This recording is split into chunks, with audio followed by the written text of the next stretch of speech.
Hello again, everyone. I have another blue package here, so you know what that means. This is a Chic Sparrow unboxing. This is one that I have been waiting for a while, and it finally came out, so I ordered my normal size, B6 Slim. I'm going to go ahead and get this out of here.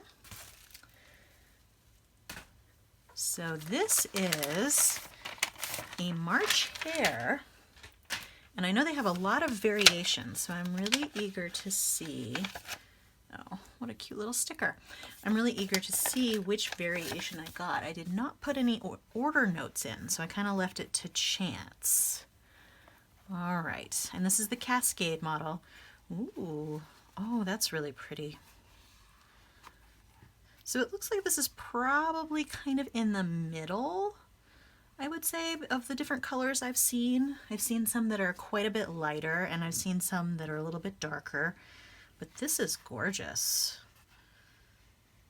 Oh, and that's actually a natural scar there.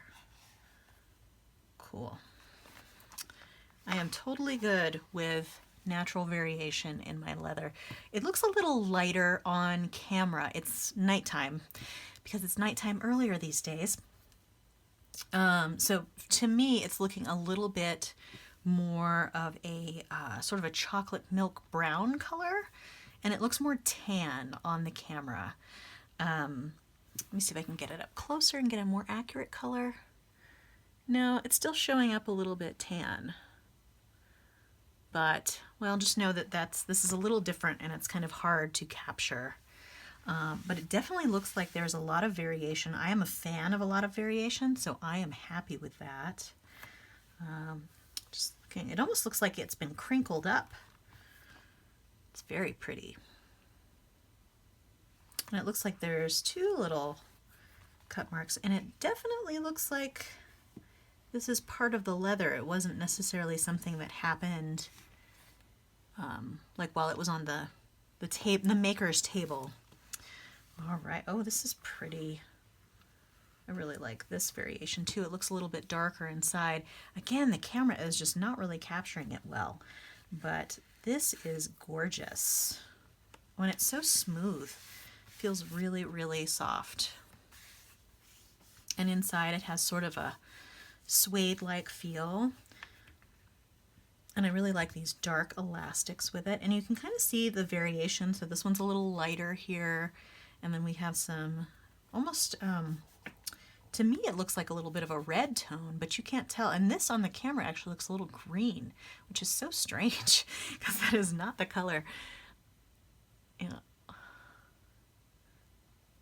All right, well, I am super happy with that color. This is definitely one that I'm going to be moving into at some point. And I kind of wonder how easy it is to scratch. Yeah, it looks like it'll scratch, but it looks almost like it's more of a scuff. And it does seem to rub out. So this is chrome tanned leather, which means that it will not patina, other than, you know, maybe getting dark from oils or getting dirt on it. But it won't, like Vegetan leather will darken in the sun, and this will not do this, or not do that. So it will stay this color. All right, well, I think this is just going to be another quick video. All right, I might do two today since this one's so short. Oh, and I just noticed there are these little tiny speckles here. That is gorgeous. But yeah, this is definitely one that I had to have because of the color and also because of the name. It's called March Hare, which is, of course, my favorite animal, meaning rabbits, hares. Okay, well, I think that's it for today. Feel free to subscribe to keep track of future videos. And like I said, since this is such a short one, I might end up doing two today. All right, we'll see. Talk to you later. Thanks for watching. Bye.